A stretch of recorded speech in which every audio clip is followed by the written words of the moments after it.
Bem, pessoal, estamos aqui em mais um projeto Gamaliel, em que eu sempre digo que a instrução te coloca em lugares que a falta dela nunca vai te colocar. E eu tô aqui com alguém muito bem sucedido, um amigo meu, tá em cada ciclo aí da minha vida, né?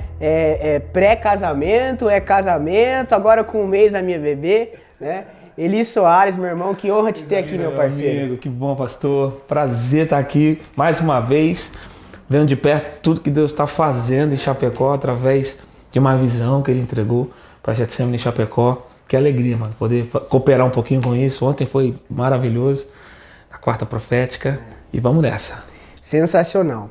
Eli, sabe uma coisa? Todo mundo vê o Eli hoje, com entrada e saída em vários lugares, né? Uma voz extraordinária, sensacional. Alguém que chegou num lugar que tem tanto músico, tanta gente, muita pessoa querendo estar lá, né? Mas como é que foi? Aos 12 anos, sua mãe bateu na porta do seu quarto e falou: filho, a gente é rico, o caminho já está preparado para você, tá tudo tranquilo. Como é que foi? Foi muito fácil? O pessoal pode olhar assim: não, para ele foi fácil. Como é que foi? O que você me tem a dizer da tua história? Como é que chegou lá? Eu acho que uma perspectiva distante, assim, de fora, todo mundo vai achar sempre muito fácil. Ouvir a história é fácil. Agora, difícil mesmo é para quem está inserido lá e construindo essa história. Eu falo que o começo é a parte mais difícil de tudo. Porque o começo você não sabe para onde ir, não sabe com quem contar, não sabe o que fazer, quais portas entrar, quais portas não entrar. Então, a maioria das pessoas desistem no começo. Eu nasci numa família muito simples, porém cristã. A música começou desde muito cedo na minha vida por causa da igreja. Meu primeiro contato com a música foi através da música sacra. E eu não tive plano B, mano. Me perguntavam desde moleque: cara, o que você quer ser quando crescer? Eu quero ser músico. Músico? Eu não tinha nenhuma referência perto. Não tinha nenhum cantor que tinha dado certo perto de mim, mas essa convicção sempre ardeu muito forte no meu coração. Nunca desistiu? Nunca desisti e nunca pensei em outra coisa. Acho que para mim esse é um dos maiores sinais, assim, de que Deus tinha algo para mim.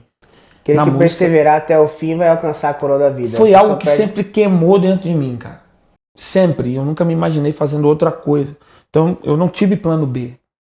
A música sempre foi o meu propósito de vida. Mas no começo, como eu disse, é bem difícil. Eu vou fazer 11 anos de carreira esse ano. E em 2009 eu participei de um concurso em Belo Horizonte, um reality show chamado Choveiro, que o prêmio era a gravação de um disco. Aí eu ganhei e gravei meu primeiro CD. Gravei meu primeiro CD em 2010, lancei. E comecei a andar mesmo, né? Eu canto desde sempre, desde muito novo. Mas o start mesmo pro meu ministério começou em 2010, quando eu lancei esse primeiro disco. Choveiro. É um programa da TV da Lagoinha, Rede Super, né? E aí eu comecei lá. Eu já tinha expressividade, né? Então dá uma alavancada legal, dá uma notoriedade. Foi uma né? plataforma inicial para mim maravilhosa. Sou eternamente grato à Rede Super, ao Alex Passos. Foi o cara que idealizou essa parada, sempre com ideias geniais. Inclusive o Alex também é o idealizador do Preto no Branco, né, cara? É um cara que muito antenado, muito sensível também a... Eli, deixa eu te fazer uma pergunta aqui. Veja, jogador de futebol, o povo sabe que tem muito. E o que dá certo é a minoria da minoria, correto? E aí, quando você escuta o Neymar falar, eu tenho um amigo meu, o Márcio Araújo, jogou no Flamengo, tudo, é uma ovelha minha querida, ele fala: cara, eu não vejo que é sorte. Não consigo identificar que é sorte. Isso ele fala. E na verdade todo mundo acha que é sorte, né? Ele fala assim: não, eu nunca desisti, tinha cara melhor do que eu. Só que eu não desisti, eu tava no treino antes, eu insisti. Você acha que na música, pra mim, é o mesmo contexto que o jogador de futebol, né? A maioria, assim, não tem o destaque que sonha ter. Eu não vou dizer que não dá certo, porque não dá certo é uma palavra muito forte, né? José estava preso e a Bíblia diz que ele era bem sucedido, né? Então, assim, o destaque que você sonha, né, depende única e exclusivamente, você acredita de você? Deus, lógico, o fator Deus, sim, mas sim, com o preparo, com a porta que ele abre, e a sorte seria esse encontro do preparo com a oportunidade. Cara, eu acho que no final das contas o posicionamento ele fala mais alto que o talento. Eu vejo muita gente talentosa sem resultados e vejo gente posicionada, muito bem posicionada, que tem muitos resultados. Isso prova que, poxa, sempre, cara, eu rodo o Brasil, sempre chego em alguma cidade, tem alguém cantando muito, alguém com músicas maravilhosas. Eu pergunto pra Deus, eu falo, meu Deus, por que esse cara não tá estourado? Porque posicionamento é mais relevante do que talento. Coração, né? Cara, está no lugar certo. melhor não tinha pra derrubar Golias, escolheu o cara com o coração certo. E sabe o que eu entendo, cara? Eu entendo que, se tratando de ministério, é lógico que se a gente for falar de secular, existem várias técnicas hoje para você construir uma carreira. Vários caminhos que te levam até lá. Tem gente que acorda, que dorme no anonimato e acorda famoso. Pega um vídeo viral na internet do dia pra noite. É conhecido no Brasil inteiro. Mas se tratando de ministério, quando Deus quer levantar alguém, Deus não olha para alguém, mano. Deus olha para um lugar. E esse lugar é a igreja. Jesus só chama quem está trabalhando, quem está se movimentando, quem está bem posicionado. Então, a igreja é a plataforma é o lugar para onde Deus olha quando quer levantar alguém. Isso prova que Deus não faz acepção de pessoas. É como se fosse uma aljava. Ele estende a mão para a aljava, cara. E a flecha que tiver posicionada é essa flecha que ele vai puxar. Não é uma flecha específica, é aljava. Porque ele sabe que na aljava existem flechas. A igreja é a aljava de Deus. Quando Deus quer lançar alguém no ministério, Deus só vai em direção à igreja e pega quem está pronto, mano. É isso aí. Então eu vejo muita gente na igreja mal posicionado nesse aspecto. Às vezes quer correr a nação porque quer ser famoso. Enquanto eu quis ser famoso, eu não fui um cantor. Eu não consegui construir a minha carreira. Quando eu aprendi a me posicionar do jeito certo, as coisas começaram a acontecer. Quer ver uma coisa? Casamento para mim. 2014, lancei meu primeiro disco em 2010. Até 2014, cara, muitas portas fechadas, muito murro, né, na ponta de faca, como diz as Minas. O casamento em 2014 foi uma chave para mim. Uma chave. Para você ter ideia, de 2010 até 2014, até realities secular eu tentei participar. Caramba. Cheguei a fazer uma inscrição, inclusive é uma história muito interessante. Eu fiz uma... O desespero de querer ficar famoso. Porque eu falei, cara, se um reality gospel já tinha me dado um começo, imagina o que um reality secular poderia fazer numa televisão, né? Nessa época tua mãe te deu uma palavra, não deu? Minha mãe me deu uma palavra. É sobre isso que eu ia falar agora. Cara, olha só. Deus virou... Eu falei, vou participar de um reality. Fui lá, fiz a inscrição, participei da primeira audição. Participei da segunda audição, passei. A terceira audição já ia pro programa. Já ia ter que viajar pro Rio de Janeiro para participar ao vivo. E aí me mandaram um repertório para que eu escolhesse. Quando me mandaram, só tinha músicas seculares. Eu tinha falado que eu, dentro de mim, assim, feito um compromisso mesmo com Deus, que eu não iria cantar música secular, só músicas gospel. E aí quando eu falei isso para a produção, eles me alertaram, falando, olha, você não pode limitar suas apresentações de nenhum gênero. O programa tem uma produção e você precisa seguir aquilo que é proposto. Mas eu bati firme, cara. Eu falei, não vou. Na época já tinha conhecido a minha esposa, a gente já estava namorando. E, cara, eu fui assim, firme. Falei, não vou ceder. Durante uma semana a produção ficou me ligando, tentando me convencer, a ponto da diretora-geral me ligar e falar, olha, você tem um futuro aqui no programa. Muitas coisas boas podem acontecer aqui. E você tá dizendo não para tudo isso por causa de uma cultura religiosa. Que é Satanás testando o voto do cara, né? Eu falei, cara. Falei, meu Deus. Mas, cara, eu fui firme. E aí eu me casei. E um ano depois, eu estava assinando o contrato com a Universal. Só que a Universal, esse contrato com a Universal que eu assinei um ano depois, era exatamente o prêmio desse concurso. Poxa vida, irmão. Mano, os caras te chamando pra assinar. E é o primeiro gospel que a Universal abriu, foi o seu, né? Primeiro gospel, cara. Eu fui o primeiro artista gospel a ser contratado pela Universal Music. Só que o detalhe é esse, mano. Um ano antes, eu tava tentando chegar nesse mesmo lugar do meu próprio jeito, com as minhas próprias condições, sendo que Deus havia um caminho já preparado para mim, para me levar para o mesmo lugar, cara. Contrato com uma gravadora. Posicionamento.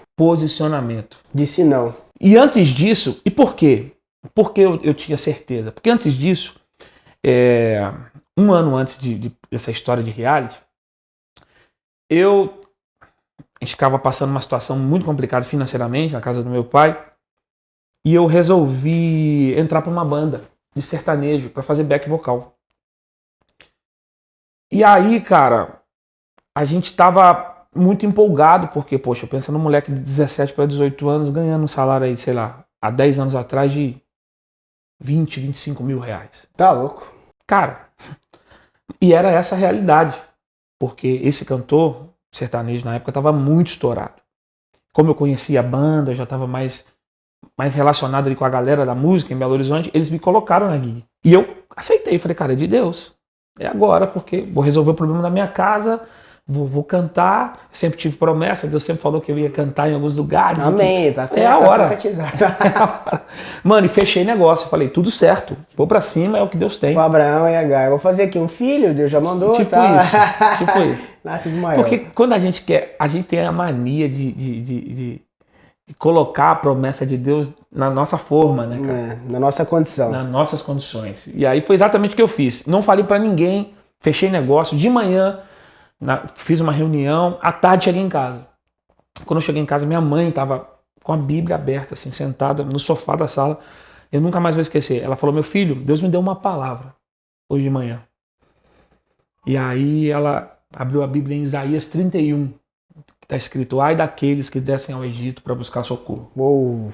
Se estribam em carros e cavalos e não se atentam para o poderoso de Israel. Cara, isso entrou no meu coração. Você decorou o texto, irmão. Mano, de uma forma tão forte. Sabe aquele temor? Sabe quando Deus entra no ambiente e não tem como você dizer que é outra coisa, que é emoção, que é... Cara, Deus entrou na sala da minha mãe. E eu senti um temor que começou do meu pé e veio consumir no meu corpo. E eu falei, cara, Deus tá falando comigo. Deus tá falando comigo. Mano, provavelmente uma das decisões mais importantes da minha vida. Porque se eu tivesse, imagina, 2 portas. Uma porta resolveria um problema imediato. Uma porta era visivelmente a certa. Minha casa precisando de uma solução. Se você fosse falar com o seu pastor, ele ia falar pra você, não, cara, vai lá. Provavelmente. Se não é Deus, porque em tese também não há mal o músico viver, né? Claro que não. Mas há mal quando Deus te disse que não. Tem coisas que são certas, tudo me alice, mas nem tudo me convém. Pra você não era. É isso. Na verdade, muita gente me pergunta, Eli, então quer dizer que é errado tocar na noite, tocar no secular? Na verdade, a pergunta que eu faço para quem me faz essa pergunta é, qual é a quantidade de antídoto que você tem para estar lá fora e não se contaminar? Parabéns. É isso aí. Eu conheço músicos que são representantes legais do evangelho, tocando na noite, tocando no secular. Eu tenho um amigo que é baterista. Já tem músico dentro da igreja que não é representante do evangelho. Então isso não quer dizer nada, entendeu? A gente não é moldado pelo ambiente, a gente cria um ambiente. Claro, eu tenho um amigo, cara, vou falar o nome dele, Binho Carvalho, é um grande batera, que toca com uma galera, já tocou com vários artistas no secular, na noitada, mas é um cara completamente respeitado pela sua fé, que leva Jesus para onde ele vai. Mas já conheci gente também que saiu de dentro da igreja para tocar na noite e na primeira semana se desviou, nunca mais se envolveu com a igreja, abandonou o evangelho de uma forma muito forte. Ou seja, é específico. Eu entendi que não é o que Deus tinha para mim, Eli Soares. Entendi. Às vezes o chamado de quem está me ouvindo é exatamente ir para lá, cara, e levar Jesus para lá. Se esse é o seu ministério, se esse é o seu chamado, que Deus te abençoe, que Deus te blinde. Mas não é o que Deus tinha para mim. E foi isso que ele me falou na sala da minha mãe.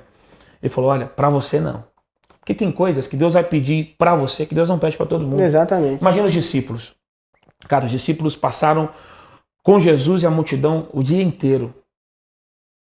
Quando Jesus libera a multidão, e os discípulos pensando também que iriam para casa, Jesus falou assim, passando para o outro lado. Vamos morar aqui, vamos ficar junto.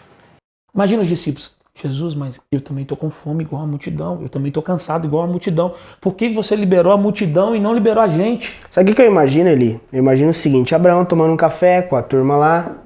Ele já era um cara que o cara chamava, ô Abraão, Abraão. Não, meu nome não é Abraão. Imagina você tem um amigo meu nome mudou agora. Me chama de Abraão. Meu nome não é Eli, meu nome é Jonas agora.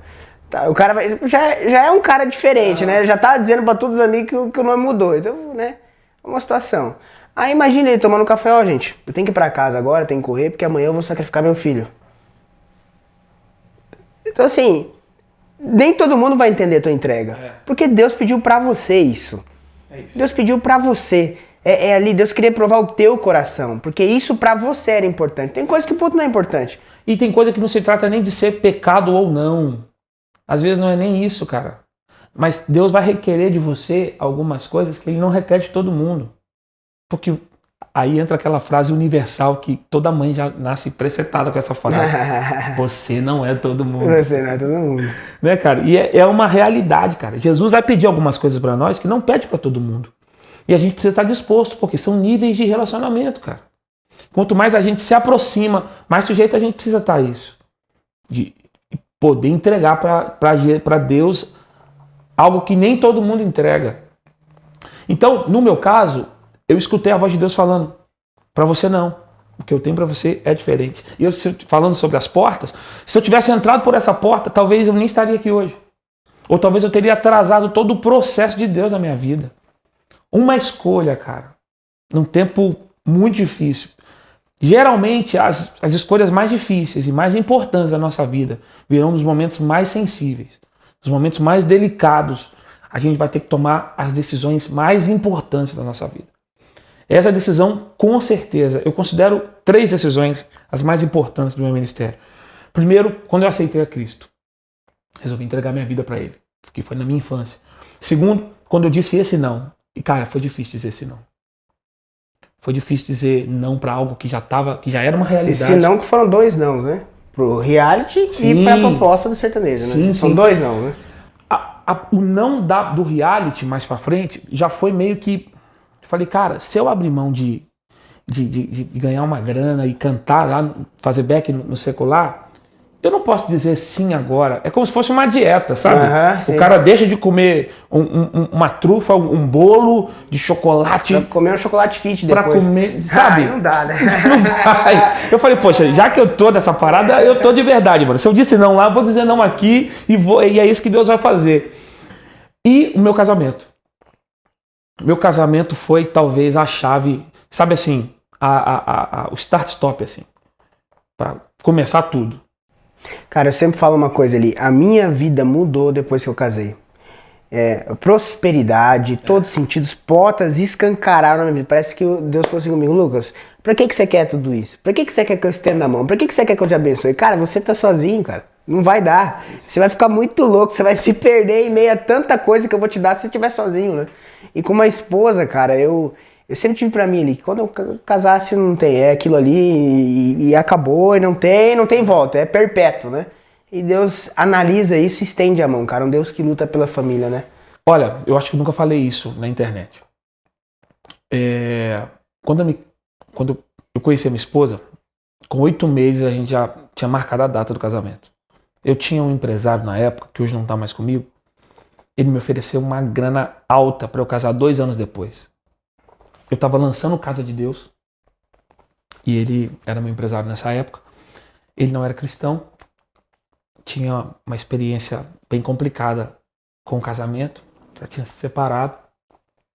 Ele virou para mim e falou, cara, eu posso te dar um valor aqui para você casar daqui 2 anos. Mano, não era qualquer valor. Não era qualquer valor. Para um cara que não tinha visto dinheiro, assim, valores altos. Talvez foi um dos maiores desafios também do meu ministério. Ele falou, se você casar daqui 2 anos, isso era em 2014, 2016 foi a proposta. Se você casar daqui 2 anos, eu mobilio a sua casa, ainda te dou esse valor. Tá louco, cara. Eu falei, meu Deus, não é possível que está acontecendo comigo isso. Não é possível. Só que eu tinha tanta convicção do que Deus tinha para mim, estava ligado diretamente ao meu casamento, que hoje eu falo, mano, como foi difícil. Mas na época, eu falei, não quero não. Tchau. Não quero, vou casar. Mano, e casei. 2016 eu já tava gravando, já tinha gravado o DVD na Penha. Lá no Silas. Lá no Pastor Silas, na Devec. Então olha pra você ver, cara. É o que Deus faz. Se eu tivesse... E com o Universal, né? Já com o Universal Music. Louco. Em 2015 eu já tava gravando o DVD pra mais de 7 mil pessoas na Devec do Rio de Janeiro, com o Pastor Silas. Poxa, muita coisa já acontecendo, já tinha banda completa. Ou seja, se eu entrasse você não por trocou teus princípios por simplesmente preço, por dinheiro, né? E aí depois, Deus entrega tudo, Deus não quer Isaac, ele só quer saber se você entrega Isaac. Depois que entrega Isaac, ele entrega Isaac, todas as promessas e as multidões, as nações Deus nunca inteiras. quis Isaac, né? Exatamente, Deus quis queria o coração Abraão. do cara. Né? Deus queria Toda Abraão. oferta, toda entrega te representa. Cristo é a oferta em nosso lugar, ele nos representou. Tudo que você dá não diz respeito à pessoa que recebe, diz respeito a você mesmo. Eu só posso dar o que eu tenho, eu só posso dar o que eu sou, eu só posso falar do que está no meu coração, né? Então, as nossas entregas e escolhas revelam de fato quem nós somos, sabe? Ele tem muita gente ali que eu vejo o seguinte, e pra mim, até hoje, achei uma única exceção na Bíblia, tá? Do quê? De gente que não plantou no pouco para colher no muito. Tem gente que diz assim, não, se Deus me der isso aqui, eu mudo não sei o que, eu faço aquilo outro. Só que Deus não trabalha assim. Primeiro você demonstra no pouco, nas poucas oportunidades da sua vida, que você é fiel e você é colocado no muito. O segredo de estar no muito é ser fiel no pouco. O único caso que eu vejo, e aí cabe a Deus avaliar o coração, porque nem a gente sabe do nosso coração, a Bíblia diz que o coração é tão enganoso que nem só Deus que esquadrinha só o nosso coração, foi de Ana, né? Ana foi a única que infelizmente naquele momento não tinha nada para dar, ela queria um filho mesmo, falou, olha Senhor, eu tô clamando, tu tá me chamando de bêbado aqui, o próprio pastor da igreja lá, mas o dia que eu tiver um filho eu vou dar. E Deus viu que o voto dela era correto, porque a maioria do voto de prometer o dia que receber, cara, é falso, não rola. Porque chega ali na tua frente a oportunidade, você abraça. Você não consegue recusar em prol daquilo. É igual Moisés, e recusou ser filho, chamado de filho da filha de Faraó. Né? E os prazeres do Egito, porque estava vendo a vergonha de Cristo na cruz. Ele já renunciou aquilo. Não existe passos para promessas sem renúncia daquilo que Deus te pediu. É isso. Em algum momento você vai ter que abrir mão de alguma coisa, cara. Evangelho é renúncia, cara. Evangelho é entrega, é mudança de direção. Uma hora ou outra você vai ter que abrir mão. E o quanto você está disposto a abrir mão vai determinar aonde você vai chegar. Tem toda essa parada de renúncia, de entrega, de todo o coração, Eli. Mas eu vejo que na tua história tem, lógico, essas renúncias foram porque Deus te deu força, foram porque Deus te deu uma palavra na hora certa, senão daqui a pouco você ia cair no laço. Então Deus te preservou e te guardou em todos os lados, te fez dizer não e dá essa força, com certeza. Agora, analisa comigo, você, assim, o álbum que estourou, que botou ele aonde foi Deus, lógico, mas colocou ele aonde colocou foi a casa de Deus, né? Eu lembro que quando cara, o YouTube me sugeriu na época, eu nem sabia que você era da Jet também e tal. Legal. Eu vi lá a Casa de Deus, cliquei, não sei porquê, cara, você vê, eu não sou assim, cliquei, comecei a escutar, eu lembro na época, eu mandava pra todo mundo, falei, cara, escuta esse cara aqui, o cara recém-convertia na igreja, eu mandava, que top, que sonzeira e tal. Então assim, estourou, eu lembro que num dia tava, sei lá, 70 mil visualizações, eu peguei, assim, nem uma semana já tava em 400 mil, 300 mil visualizações ali no YouTube ali. Eu falei, caramba, esse cara vai estourar. E aí eu vi na tua história, e aí muita gente não sabe, é que teve o preparo do Eli ser um excelente músico, teve o preparo do Eli de cuidar das suas cordas vocais, de saber cantar no tom, de ser um bom produtor, de saber fazer as notas tortas, certas, enfim, conhecer as pessoas certas, teve tudo isso. Só que esse CD Casa de Deus, Deus te deu em uma semana. Porque um cara tava com todas as músicas prontas pra te entregar, e aí né, ele falou assim, cara, eu não vou te dar as músicas, na última semana que você ia ter que gravar. Você tirou uma semana e fez tudo. Cara, tem a técnica, tem a benção, mas é Deus. E detalhe que, tipo, eu ainda não tinha feito nenhuma música, né, cara? Então, assim, compor pra mim foi uma novidade, eu fiquei desesperado. Você trancou dentro do quarto, o que você fez? Cara, Deus começou a me entregar. Deus começou a me entregar as canções. Mas todas as músicas? Foi um não que se transformou num sim. Tipo, o cara me disse não. Falou, cara, não vou te dar mais as músicas. Só que esse não, ele abriu as portas para um sim que poderia mudar a minha vida. Imagina, eu ainda não tinha composto nenhuma música. Ia gravar todas as músicas de um outro cara. Esse cara desiste de me dar todas essas músicas e eu fico sem nenhuma música. Não tinha contato, relacionamento com ninguém, com nenhum outro compositor, não conhecia. Falei, o que eu vou fazer? Cara, por isso, na necessidade, comecei a compor. Aí saiu Casa de Deus, me ajude a melhorar meu amanhã. Você tá louco, irmão? É tudo que eu sou. Uma musiquinha mais ou menos, né? Cara, ou seja, eu encontro com esse cara na rua hoje, a vontade de abraçar ele. Eu falei, mano, obrigado. Porque tem coisa na nossa vida que é assim, cara. Às vezes Deus diz não pra gente. Mas é um sim. Porque aquele não vai ser o combustível, cara. Pra desatar outros tempos, cara. Um novo tempo na sua vida. Sabe que Deus não tem dó? Uma coisa que eu sempre falo. Deus manda, Abraão, manda embora Ismael. Ele dá um cântaro de água, um baldezinho d'água e um pão. E ele fica com o coração pesado. Deus fala, não tenha dó, deixa que eu tenho algo pra vida dele. E saiu ele, Agar e Ismael errante pelo deserto. Só que mais tarde, ele quase morre, aquela história total. Mais tarde diz que Ismael virou guerreiro. Olha aqui que é o povo árabe hoje, cara. É isso aí. Os caras se explodem por uma causa. Os caras são firmes no que tem, próspero, rico, mandam bala. É um povo... Então, assim, tempos difíceis despertam uma força dentro de nós. Né? E outra coisa, a Bíblia fala que Agar fica distante do menino, a um tiro de flecha, para não ver ele morrer. Porque ela sabia que quando o ódio secasse, ele ia morrer de sede. E a Bíblia começa a falar que Deus ouviu o choro do menino. E o anjo aparece para Agar e fala para Agar assim, por que tu choras, mulher? Olha para o lado. Tem uma fonte. Quando ela olha, tem uma fonte. Ela estava tão focada na dor, ela estava tão focada no choro, que ela não teve a capacidade de olhar para o lado. Olha o tanto de composição que eu tenho aqui, ele. Mano, tudo que ela precisa já estava do lado dela. O que faltou foi olhar para o lugar certo. Às vezes a gente recebe um não, a gente foca tanto no não, que esse não bloqueia a gente em todas as áreas. Quando na verdade, o que Deus tem para fazer, Deus já colocou do nosso lado. Sabe o que é interessante? Ela fica distante de um arco de flecha, né? Um tiro de arco de flecha. O menino virou flecheiro. É isso. Né? Então, se aquilo que é pra te matar, meu irmão, Deus inverte tudo para que vai ser a arma da tua vitória. É a plataforma da tua vitória. Que você pensa que é para sua destruição. Imagina, o anjo aparece e fala, mulher, não chora. Olha para o lado. Na nossa vida, às vezes o não é só a oportunidade da gente olhar para o lado. E ver que o milagre, que a resposta... Tá colada. Já tá com a gente. Debaixo do nariz. Jesus olha pro cego e fala, não, ninguém pecou. Dentro dele tem uma obra. Aí, ó.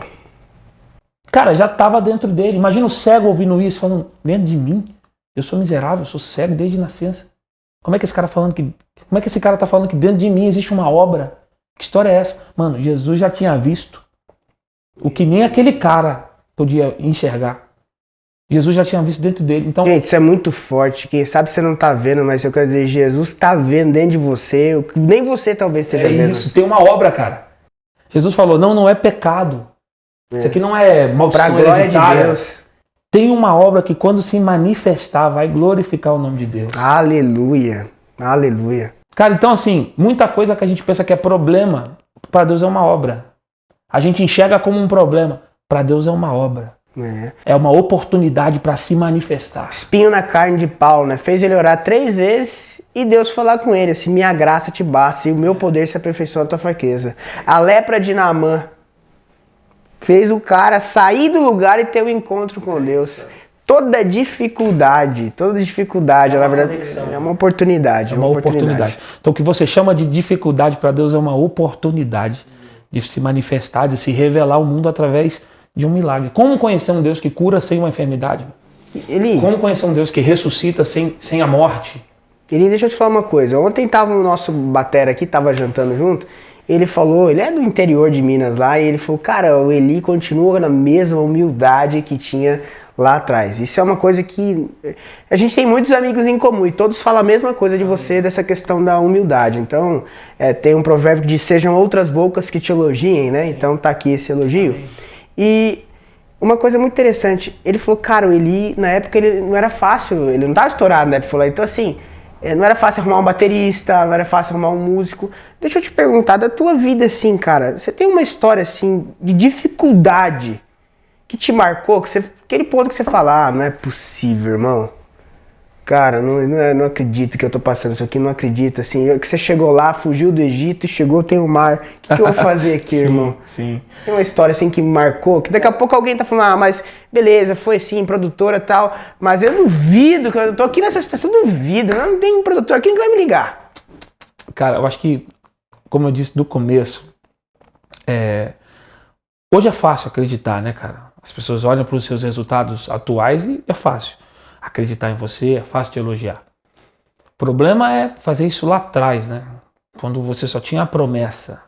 Imagina, eu nasci numa periferia, cara. Num lugar muito simples. Não tive padrinhos, né? Não tive empresários no começo da minha carreira para me ajudarem a me projetar. E nisso a gente passa muita dificuldade. O primeiro desafio foi dizer para minha família que eu ia ser músico. Imagina, a gente não tinha nenhuma referência, cara, de alguém que tinha dado certo com música. Não é família de música. Não é uma família de músicos. Lá em casa só eu toco. Ninguém mais. Tipo assim, quando eu falo ninguém, é nem um avô, nem um tio avô, nem, cara, Nada, primo, nada. nem um raio, ninguém, mano, ninguém. Então, a música foi uma novidade pra minha região, assim. Porque até então, cara, você tocava na igreja, nos finais de semana. Eu falava, poxa, eu sou músico. Aí logo já perguntava, mas você trabalha com o quê? Cara, é difícil. O professor trabalha com o quê, né? Tipo, eu sou músico. Ah, mas você faz o que durante o dia? É igual pastor também é assim, né? Seu pastor tá aí, trabalha com o quê, né? Mano, é só Jesus. Então, romper, eu sempre falo, eu não comecei do zero. Meu filho vai começar do zero.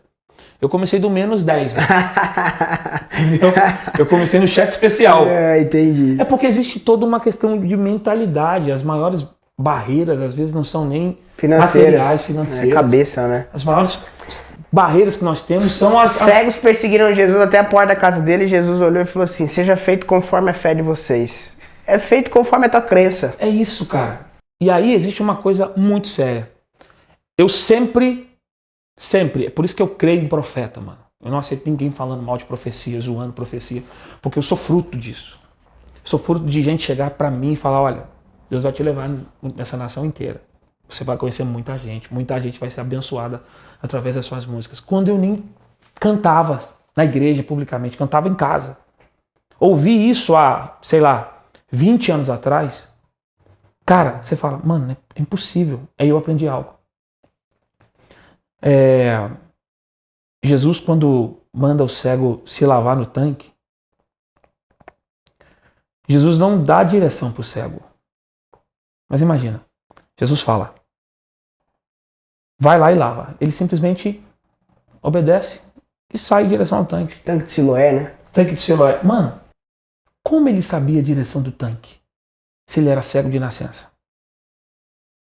Como aquele cara sabia qual era a direção se ele não podia ver? Ele simplesmente obedece. A Bíblia não fala que Jesus o guiou até lá, que algum discípulo ajudou ele. Ele simplesmente foi até o tanque. Sabe o que eu aprendo com isso? Não se crê vendo. Aleluia. Se crê ouvindo. Aleluia. Porque tem hora que aquilo que você vê vai confrontar completamente aquilo que você está ouvindo. Você já foi no tanque de Siloé? Não. A dificuldade até hoje de você descer até o tanque de Siloé, meu amigo. Cara. Entendeu? Imagino. Você imagina um cego descer aquele negócio. É uma coisa que eu chego lá, eu prego, eu falo. É uma dificuldade enorme você descer ali, irmão. Ele não creu com os olhos, mano. E não é assim. Até hoje não é assim pra você pegar e descer aquele treco lá. Ele não creu com os olhos, ele creu com os ouvidos, porque a fé vem pelo ouvir. Então tem hora que a gente tem que fechar os nossos olhos para a realidade e crer no que o Espírito está falando aos nossos ouvidos. O povo tem que entender que tanque não é o tanque que tá o negócio ali, o poço. Não é o negócio de hoje que você abre o tanque, tá lá a bacia. O tanque é porque lá embaixo, a água verte de baixo, então você tem que descer lá para buscar aquela água. Então, mano, nessa época, há 15 anos atrás, 16, 17 anos atrás, ouvi que Deus ia me levantar, ouvi que eu seria um canal de Deus para o Brasil. Parece piada. Era piada. Cara, teve dia que eu de voltar para casa pensar assim, falando, mano, acho que o cara exagerou hoje. profeta exagerou. Não tem como. Não, olha aqui, cara. Olha a minha casa, olha a simplicidade da minha família. Como isso vai acontecer? Como? Não é possível. Não tem como fazer isso. Cara, eu pegava uma bicicleta emprestada do meu avô para ir para a igreja. Eu amarrava 2 sacolas no sapato, assim, para não molhar o sapato. Eu ia para a igreja de bike, mano. Ia para a igreja de bike. Às vezes com o violão enrolado num cobertor, porque não tinha bag também. Era um rolo, Jesus. Caramba. E aí, quantas vezes eu já ouvi alguém falando pro meu pai assim, engraçado, meu pai chama Amarildo. Amarildo, o Eli virou cantor? Que história é essa? Como assim, cantor? Mas vai trabalhar com o quê? Mas vai fazer o quê? Pra você doer, pro teu pai ficar assim. Meu pai era quase humilhante, porque meu pai também não tinha o que falar. Imagina, e com todo o cuidado. Não era sua, né? A minha família sempre me apoiou, mas com aquele negócio. Tipo, meu filho, arruma um trabalho, canta nos finais de semana. Porque, mano, ninguém é obrigado a acreditar naquilo que Deus só falou pra você. Imagina Noé chegando em casa e falando, amor, vai chover. Deus Que é isso? mandou construir um barco. Pô, eu tenho uma dentro de casa, eu sei como é que seria. Mano. Eu também, irmão. Amor, Deus mandou. Eu tava hoje tarde conversando, e aí Deus falou comigo. Que é pra eu construir um barco. Porque vai chover. Vai o quê? Chover. O que é isso? Até então não tinha chovido, mano. Não, e mais, vai cair água do céu, mano. E essa água vai.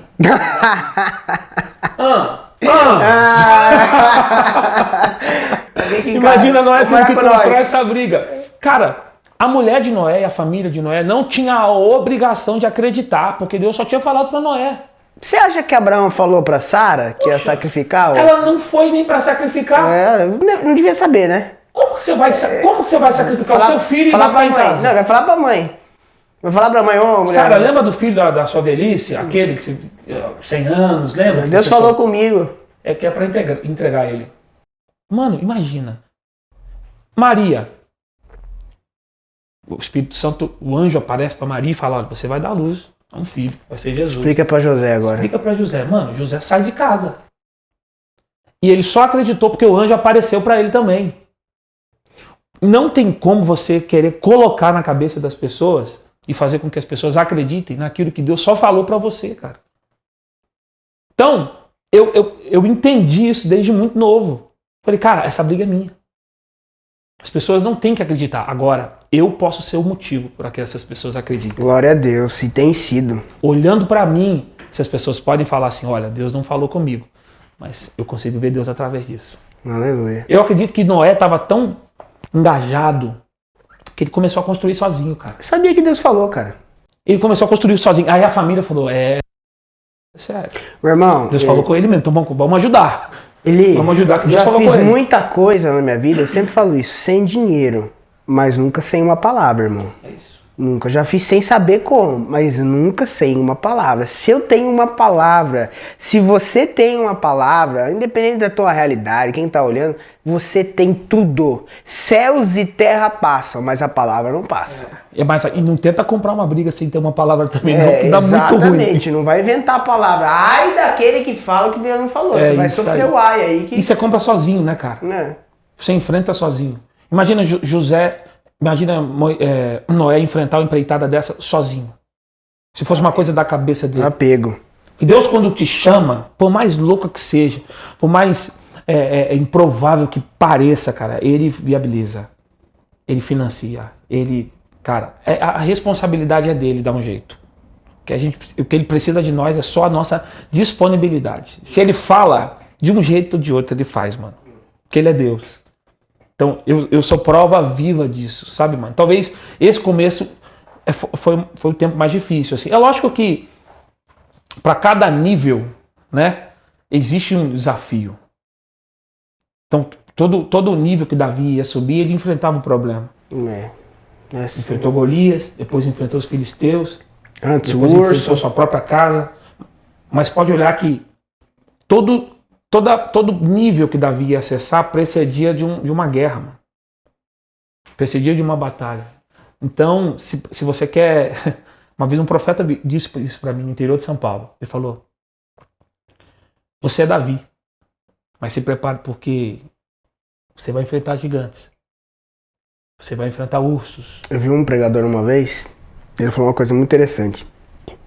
Davi vai no rio e pega 5 pedras, né? Ele só usou uma para matar Golias. Só que ele vai falando assim, que cada pedra representava uma vitória dele. A vitória de não levar em conta o que os irmãos pensavam, que o pai pensava, de lembrar que o profeta um dia parou e foi lá na casa dele, de lembrar do urso, de lembrar do leão, lembrar de tudo, lembrar do que Deus falou pra ele, ele só usou uma. O resto só foi as 4 para lembrar de todos os episódios que Deus foi com ele. 4 para ele e uma assim, essa mais uma vai se juntar às outras vitórias que eu já tenho. Amém. Amém. Eli, que honra te ter aqui hoje, cara. Que honra essa conversa que podia até ir mais tarde, mas é pra dar gostinho de quero mais também, né? Legal. Deixa eu te falar uma coisa, meu irmão. Se você hoje pudesse voltar atrás, há 10 anos atrás, há 11 anos atrás, 3 coisas que você falaria pro Eli. E se você pudesse hoje aconselhar o cara que tá aí no zero, bem, não sei, precisa virar uma chave, 3 coisas que você falaria pra ele. 3 coisas que você diria pro Eli há 10 anos atrás, né? Você pegar o Eli aqui, ô cara, é o seguinte, e falaria na cara dele. E 3 coisas que você vai pegar quem tá aqui e vai falar também na cara dessa pessoa. Cara, eu falaria pro Eli que antes, cara, tenha mais foco. Seja mais concentrado em tudo que você vai fazer. Talvez um dos maiores desafios também é conseguir ter essa constância de eleger um alvo e correr atrás dele, sem que as coisas, os acontecimentos venham diluir, né, esse alvo. Então, a primeira coisa é, mano, tenha mais foco, cara. A segunda coisa é, estuda mais. Estude mais. Tenha mais disciplina para estudar. A terceira é, não desista, mano. Persevera. Persevera, porque a vitória não é dos que chegam primeiro. A vitória é dos que chegam. É isso aí. Chega, não tem a ver com tempo. Tem a ver com chegar. Então não desista. Para um cara que está começando hoje, a igreja é a plataforma. Jesus só vai chamar quem está trabalhando. Olha a história dos discípulos.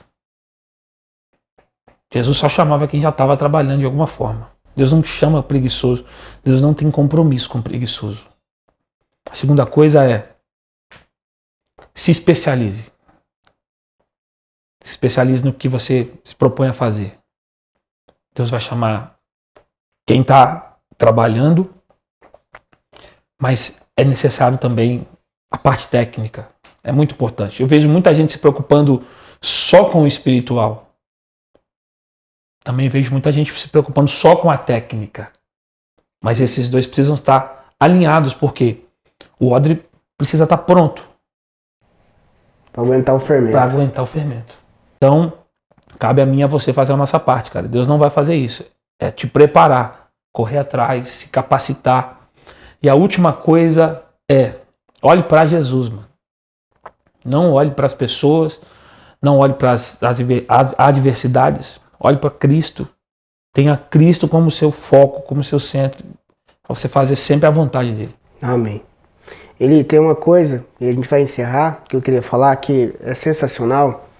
Tem muita gente que fala assim, não, eu vou fazer missão não sei aonde, eu vou para tal lugar e tal. Só que a primeira coisa, você tem que ser bênção na tua casa, você tem que ser bênção na tua igreja, você tem que estar dando o melhor onde você está. Para que os outros digam, cara, o que você faz não pode ficar só aqui. Eu vejo que também as pessoas ao redor reconhecem, cara, tu vai estourar, cara, tu vai explodir, cara, que negócio é esse? Cara, você é top, meu, que demais. Quem tá do teu lado tem que identificar também o teu bom trabalho. Você tem que ser referência de onde você tá. Se você não aprender a honrar no anonimato, o teu pastor da tua igrejinha, igrejona, não sei, se você não honrar esse cara. Meu irmão, você com 700, 1 milhão de seguidores, não acha que você vai respeitar e honrar alguém. É isso. Né? Fidelidade no pouco é te colocar no muito. O que eu vivo hoje, cara, é fruto do que foi plantado há 20 anos atrás. Eu não sei nadar. Não sei jogar bola. Sou ruim de bola. Mal empino a pipa, porque eu dediquei a minha infância e a minha adolescência para as coisas de Deus. Meu pai era zelador da igreja e eu chegava da aula, estudava de manhã, chegava do colégio, almoçava e ia para a igreja. Ajudava meu pai a arrumar a igreja, preparar a igreja para o culto. E a minha igreja sofreu uma divisão. Todos os músicos saíram da igreja. E não tinha nem equipe de louvor, nem músicos para tocar. E a minha mãe começou a cantar. E minha mãe não é uma cantora. Ela começou a tocar e não tinha ninguém para acompanhar ela, para tocar com ela. Ela cantava a capela. Eu fiz um voto com Deus, com os meus 12 para 13 anos, e falei, Deus, se o Senhor me ensinar a tocar violão, nunca mais vai faltar um músico para minha mãe tocar na igreja. Pouco menos de 3 meses eu já estava tocando violão. E comecei a tocar para minha mãe. E eu e ela ficamos tocando muitos anos na igreja. Eu abri a igreja, montava o equipamento de som, recolhia os dízimos e ofertas, desmontava os equipamentos depois, trancava a igreja e levava a chave para a casa do pastor. Eu fazia isso todos os dias. E fiz isso durante anos da minha vida. O que eu vivo hoje não é fruto do que foi plantado hoje. O que eu colho hoje no meu ministério, na minha vida, foi frutos que foram plantados nessa época. Você viu a banda ontem da igreja, né? Legal? Boa, né? Sim. Muito boa. Acompanhou as músicas certinho, né? Logo que a igreja estava em formação, nós tínhamos um músico que tinha um teclado, um tecladista muito bom, era um bambambam na época, né? Da nossa época aqui. E ele pegou e não gostou que o cara do som, acho que não aumentou o volume dele, que tinha que aumentar, era um mês de louvor lá. O cara foi embora. Ele ficou eu e meu pai. Meu pai cantava e eu tocava teclado. Muito tempo, cara. Ficou nós dois tocando. Eu tocava e ele cantava. Aí você falando aí, a técnica ela é muito importante, mas às vezes Deus quer ver se você vai perseverar. Sabe? Se você acredita na promessa, sabe? Se você acredita, porque meu pai não vivia disso, hoje também não é uma coisa que a gente vive, era de fato um chamado, era de fato acreditar naquela promessa. Você falando isso aí, Deus vê, sabe? Nosso pastor Jorge, né? Antes de cuidar de ovelha, ele cuidava de pombo, né? E aí uma vez um profeta chegou pra ele, você lembra que você cuidava de 1000 pombos? Sim. Por isso que eu te entreguei as ovelhas, porque se você levava a sério uns animaizinhos daquele, você com certeza vai levar a sério gente, né? Então tem coisas que você vive na tua história que você não... Faça tudo pra Deus, sabe? Você nunca... Deus tá vendo. Às vezes o cara não tá vendo, às vezes não, você não pode parar porque alguém te disse não, porque alguém não acreditou, porque... Não. A igreja não para. A igreja... Tem uma música do Salles que é muito forte. A igreja venceu o Coliseu, meu irmão. Leão... A igreja venceu imperadores que foram contra ela. A igreja não pode parar. E aqueles que entendem que a igreja é de Jesus e perseveram e lutam por ela, meu irmão, aí é por isso que é de lá, ele falou aqui, é de lá que ele pega as flechas. Se posicione na tua igreja, se posicione na tua vida com Deus e veja, confia, entrega o teu caminho ao Senhor. O mais, ele vai fazer. Que Deus te abençoe em nome de Jesus. Eli, cara, que honra, meu irmão. Que honra, viu? Obrigado, pastor. Deus te abençoe. É um prazer estar aqui contigo. Prazerzão. Tamo junto.